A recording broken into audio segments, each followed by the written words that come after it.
Hello everyone, তোমরা সবাই কেমন আছো? আশা করি সবাই ভালো আছো।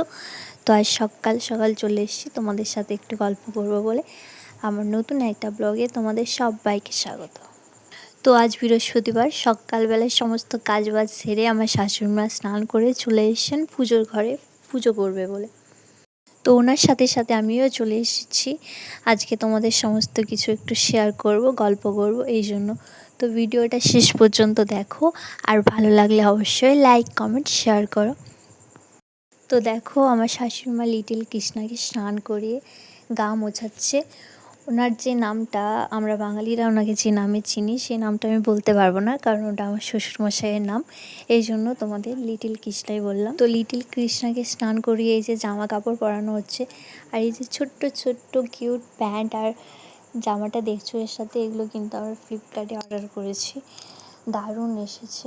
অনেক দিন হলো, আবার অর্ডার করতে হবে, কিন্তু প্রোডাক্টগুলো এত ভালো আমাদের লিটিল কৃষ্ণার একদম ফিটিংসে চলে আসে। তা দেখো ওর জামা কাপড় পরে রেডি করে মা ওনাকে ওনার সিংহাসনে বসিয়ে দিয়েছেন, আর সাথে প্রসাদও দিয়ে দিয়েছেন।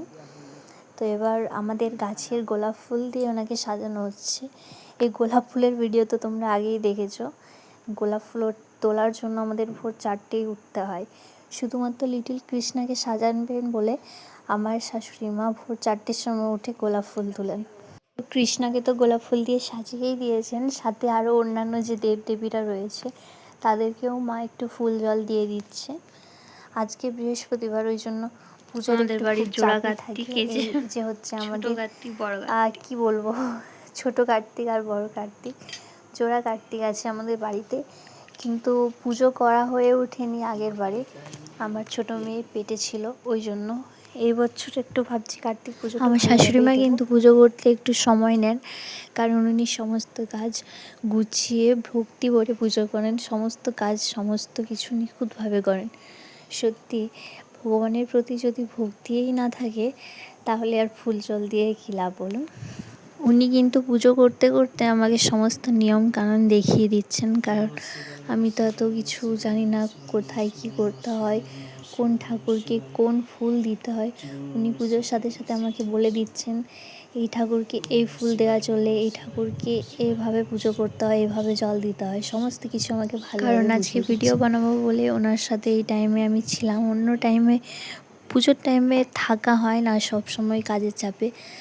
আজ যখন সাথে ছিলাম তখন সমস্ত কিছু ভালোভাবে শিখে নিলাম। তবে সত্যি বলতে কি, আমি পার্সোনালি যেটা মনে করি, পুজো করতে কোনো নিয়মের প্রয়োজন হয় না, মনের ভক্তিটাই আসল।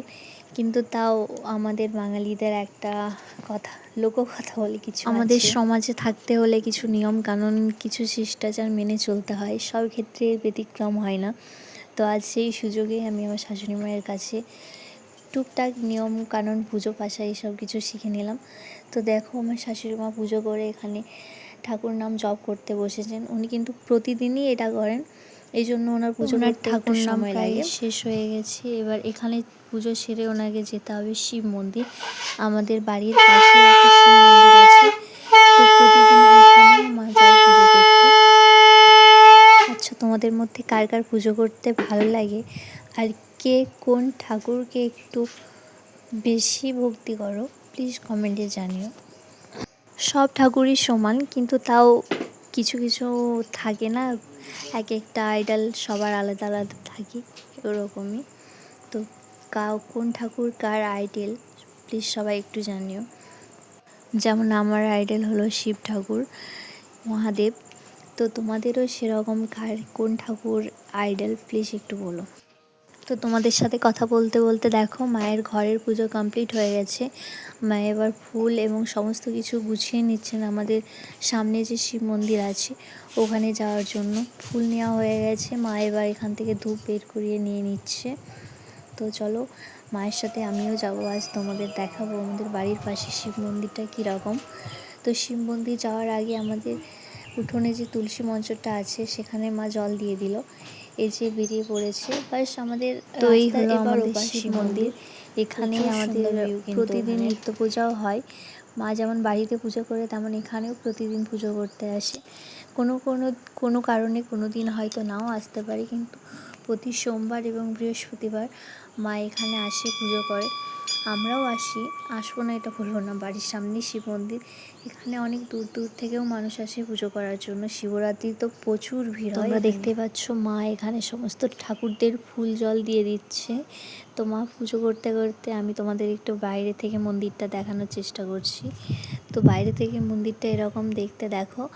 আর মন্দিরের ওই পাশে ওই যে দেখা যাচ্ছে বাড়িটা, ওটা আমাদের বাড়ি। আর এই হলো মন্দিরের চারপাশের ভিউ।